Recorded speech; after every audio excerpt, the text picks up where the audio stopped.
aby som sa najprv teda nové meno, jedno bolo zverejnené včera, dneska myslím, že asi druhé, tak ako to je s novým posilom v Trnave?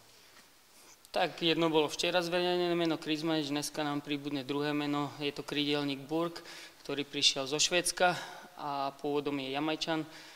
A v podstate sú to prvé dve posily a som rád, že sú tu od prvého dňa, k ním sa možno pridá ešte nejaký útočník, čiže takéto tri mená máme vytipované a v podstate my máme celý ten tým vyskladaný, máme zdvojené tie pozície, takže nepotrebujeme až výrazne nejakú obmenu v tejto zimnej prestávke a všetko potom bude pravdepodobne sa robiť až v letnej prestávke.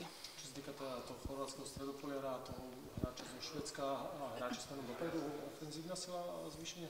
Áno, je to na zvýšenie ofenzívy. Jeden je stredový hráč a viac menej ofenzívny a druhý je krídelník. Mali sme len 3 krídla a chceli sme ešte doplniť štvrté, trošku iná typológia, takže sa nám to podarilo a hovorím, som za to rád, že nastúpia od prvého dňa do prípravy. Čo sa týka odchodov, ako to vyzerá, tá Ristovský bol tiež už oficiálne oznámený, že odchádza, ako to vyzerá ďalej? Tak odišli nám dvaja útočníci, odišiel nám Ristovský a Mišo Ďuriš, ktorý sa vrátil na Cyprus a v podstate snažíme sa rozviazať zmluvu s Peňom, takže to sú také 3 odchody a namiesto nich by mali byť tieto 3 príchody a tým by to mohlo byť možno aj vybavené na túto zimnú prestávku. Keď ešte môžem, rozpráva sa, alebo teda taký záujem o Takáča a Miloš Lety, alebo možno, že to je hráč, ktorého najväčší záujem skladá? Áno, je onho záujem, je aj nejaká ponuka už konkrétna na ňoho, ale v podstate máme ho zmluvne zaviazaného a nechceme sa ho vzdať, chceli by sme s ním naopak predĺžiť zmluvu a pokiaľ aj by neprišlo k predĺženiu zmluvy, tak chceme, aby tu dochytal sezónu do konca leta. Odo mňa, posledná otázka. Už nejaké hráči absolvovali si testy, možno neviem, či majú niečo za sebou, v akom stave to došli, alebo... Áno, hráči mali nejaké testy, ale s týmto není problém. Tá prestávka bola fakt krátka, niečo cez 2 týždne, takže bez problémov všetko si myslím a teraz máme zase krátku prípravu, lebo po 3 týždňoch už máme generálku, lebo začíname v pohárovom zápase v Košiciach, takže bude to taká rýchlovka. Môžeš aj konkretizovať, odkiaľ je tá ponuka na Domina? Nechcem to konkretizovať, bolo tam viacej, ale toto sa jedná, myslím, je tam mužstvo z Poľska, ale hovorím, my chceme Domina mať tu, aby nám splnil tie ciele, ktoré máme, ktoré sme si dali pred sezónou, my potrebujeme mať umiestnenie, ktoré nám zaručí aj ďalšiu miestnenku do Európy a preto sa nechceme kľúčového hráča vzdať. Niečo k tomu avizovanému želanému útočníkovi? Tak hľadáme už dlhodobo trošku inú zase typológiu, teraz nám tu ešte ostal 100%, verím, že pripravený Marko Ďurič, na mu Kubo Pár, takže aj túto pozíciu hrotového útočníka máme zdvojenú, ale chceme ešte trošku odlišnú typológiu, aby sme rozšírili také naše možnosti v útoku.